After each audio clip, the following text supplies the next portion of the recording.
दोस्तों आशा करता हूँ आप सभी बढ़िया होंगे और मस्त होंगे और मन लगा करके पढ़ाई कर रहे होंगे। रासायनिक अभिक्रिया एवं समीकरण के पार्ट 2 में आप लोगों का बेहद हार्दिक स्वागत है।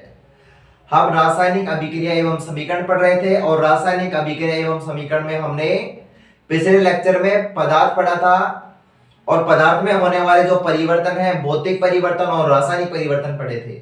इसके अलावा हमने मैग्नीशियम रिबन का पूर्ण दहन कर लिया था और लेड नाइट्रेट की अभिक्रिया पोटेशियम आयोडाइड के साथ में करवाई थी और जिंक की जो अभिक्रिया है हाँ H2SO4 या तनु H2SO4 या तनु HCl हाइड्रोक्लोरिक अम्ल की उपस्थिति में करवाई थी। ठीक है ना।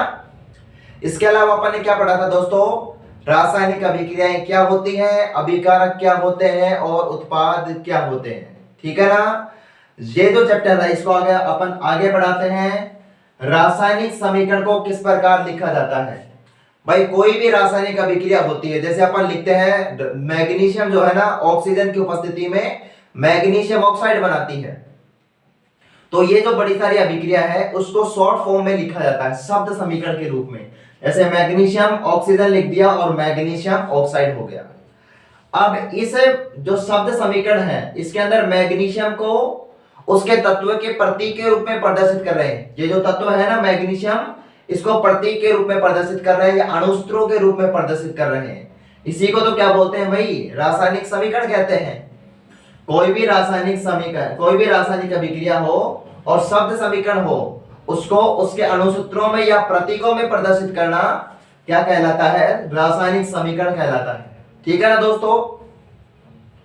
अब जो रासायनिक समीकरण होता है वो रासायनिक समीकरण दो प्रकार का होता है। दो प्रकार का, एक होता है असंतुलित रासायनिक समीकरण और एक होता है संतुलित रासायनिक समीकरण। ठीक है ना दोस्तों। एक होगा असंतुलित रासायनिक समीकरण और एक होता है संतुलित रासायनिक समीकरण।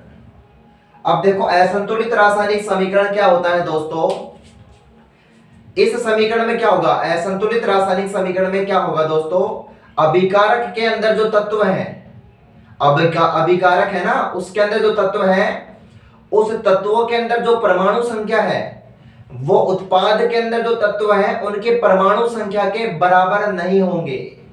मतलब अभिकारक के तत्वों के अंदर जो परमाणु, अभिकारक में तत्व है और उन तत्वों के अंदर जो परमाणु संख्या है वो अभिकारक के तत्वों के परमाणु की संख्या के बराबर नहीं होगी।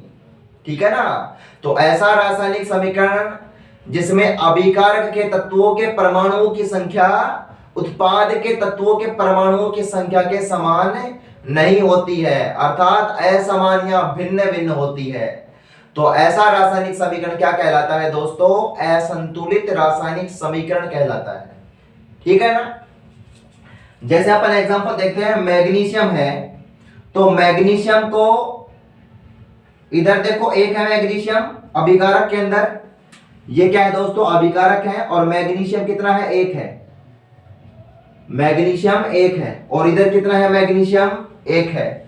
लेकिन इधर जो परमाणु है ऑक्सीजन के कितने हैं दोस्तों, दो हैं, लेकिन इधर तो कितने हैं दोस्तों, एक ही है। अब इस जो समीकरण है असंतुलित रासायनिक समीकरण है इसको संतुलित करना होगा और संतुलित करने के लिए अपन जो मेथड लगाते हैं वो क्या है, हिट एंड ट्रायल विधि है। बेहद आसान विधि है दोस्तों। देखो एक तरफ अपन तत्व रख देते हैं मैग्नीशियम और ऑक्सीजन रख दिया। ठीक है दोस्तों। अभिकारक में परमाणु की संख्या रखेंगे LHS की तरफ। अब देखो अभिकारक के अंदर परमाणु की संख्या कितनी है दोस्तों, मैग्नीशियम एक है, चलो एक लिख दिया अपन ने, और ऑक्सीजन की परमाणु की संख्या दोस्तों कितनी है, दो है। कितनी है दोस्तों, दो संख्या है। इसके अलावा उत्पाद में परमाणु की संख्या कितनी है दोस्तों, इधर एक है और ऑक्सीजन में उत्पाद के परमाणुओं की संख्या एक है। मतलब ये दोनों तो बराबर है दोस्तों, लेकिन ये कितना है, दो है और इधर एक ही है, तो इसको दो से मल्टीप्लाई कर देंगे तो ये कितना हो जाएगा, दो हो जाएगा। लेकिन यहां पर जब अपन दो लगाएंगे ना तो मैग्नीशियम भी क्या हो जाएगा दोस्तों, दो हो जाएगा, उधर कितना है, एक ही है, तो इसको भी दो से गुणा करना पड़ेगा। ये कितना हो गया दोस्तों, दो दो हो गए, दोनों परमाणुओं की संख्या अब क्या हो गई, बराबर हो गई। ठीक है ना। तो ऐसा रासायनिक समीकरण जिसमें अभिकारक और उत्पाद में परमाणुओं की संख्या बराबर हो। जो ये तत्व है ना दोस्तों, उनके अंदर अभिकारक में जो तत्व है उनके परमाणु संख्या और उत्पाद में जो तत्व है उनके परमाणु की संख्या क्या होनी चाहिए, बराबर होनी चाहिए। तो ऐसा रासायनिक समीकरण क्या कहलाता है, बिल्कुल संतुलित रासायनिक समीकरण कहलाता है। क्या कहलाएगा दोस्तों, संतुलित।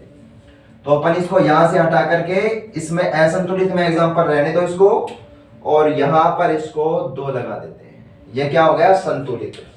तो वह रासायनिक समीकरण जिसमें अभिकारक और उत्पाद के तत्वों में परमाणुओं की संख्या क्या होती है दोस्तों, समान होती है।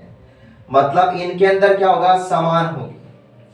अब आगे जाकर अपन पढ़ेंगे कि तत्वों की जो बैलेंस है संतुलित रासायनिक समीकरण का महत्व क्या होता है।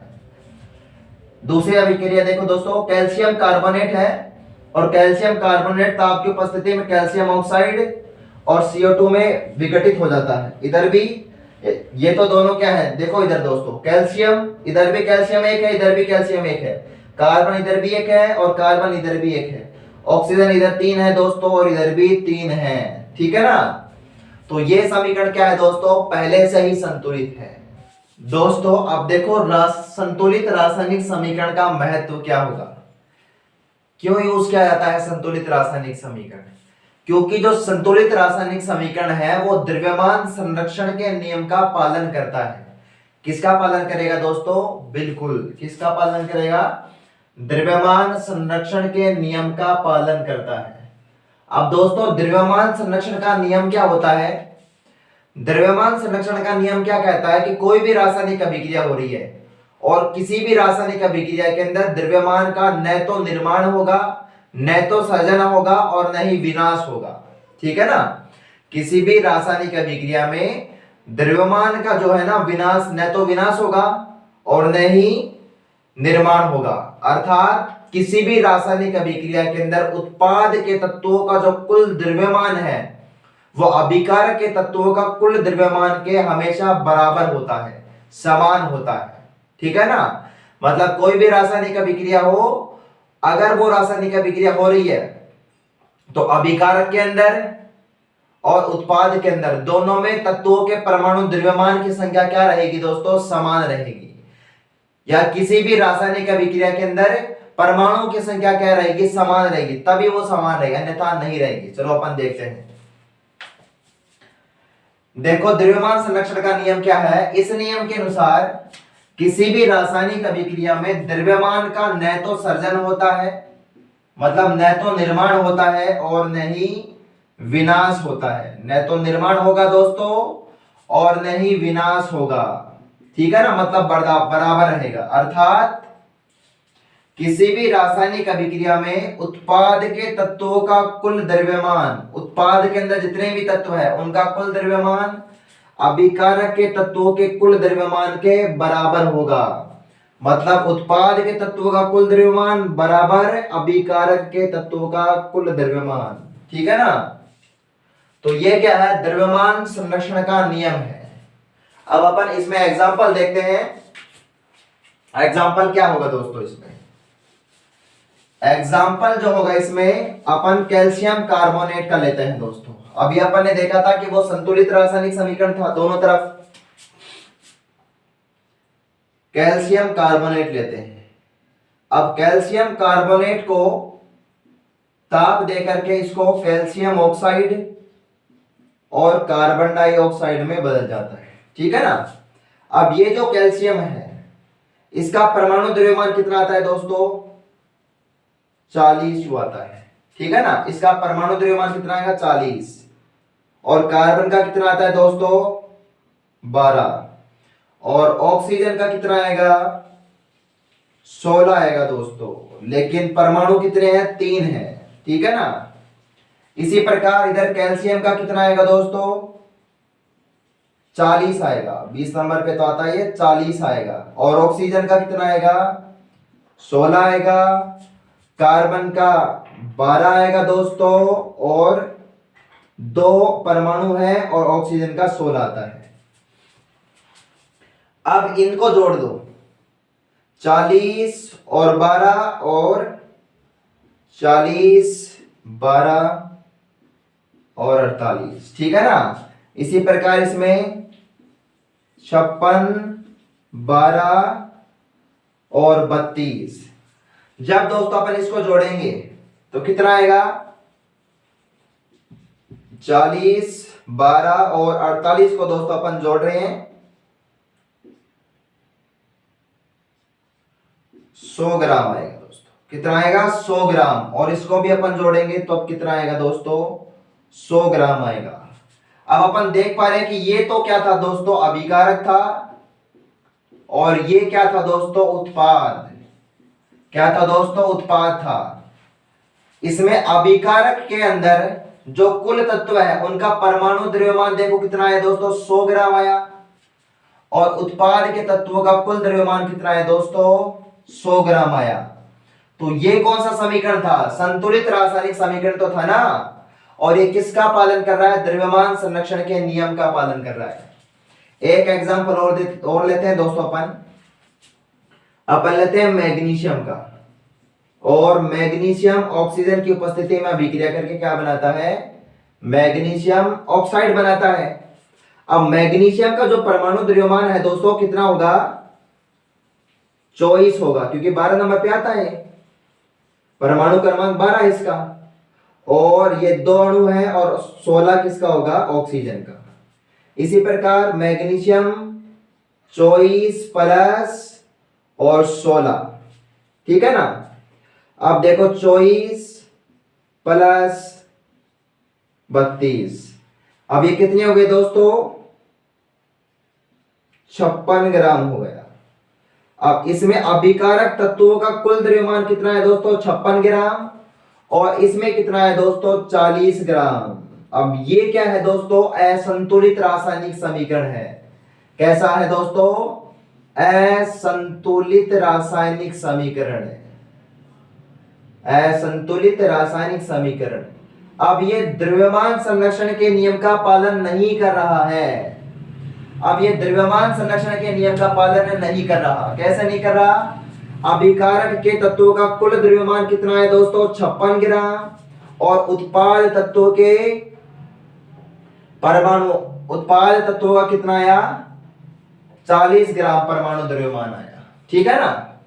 अब इसके अंदर परमाणु द्रव्यमान समान नहीं है, तो अपन क्या करेंगे, इसको संतुलित करेंगे।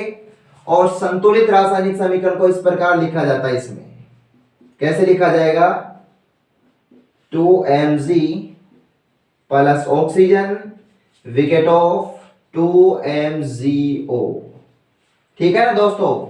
अब 2 से गुना करना अपने को, 2 और इसका कितना आता है परमाणु द्रव्यमान दोस्तों, 24। इसमें 2 और इसका परमाणु द्रव्यमान कितना आएगा, 16 आएगा। इसके अलावा मैग्नीशियम यहां पर भी 2 और 24 आएगा इसका परमाणु द्रव्यमान, और 16 आएगा ये, ठीक है ना। और ऑक्सीजन में कितने हैं दोस्तों, 2 ही हैं, तो 24, 48 और 32, ठीक है ना दोस्तों। कितने हो गए, 80 ग्राम हो गया। और इसका परमाणु द्रव्यमान भी कितना होगा दोस्तों, 80 ग्राम होगा।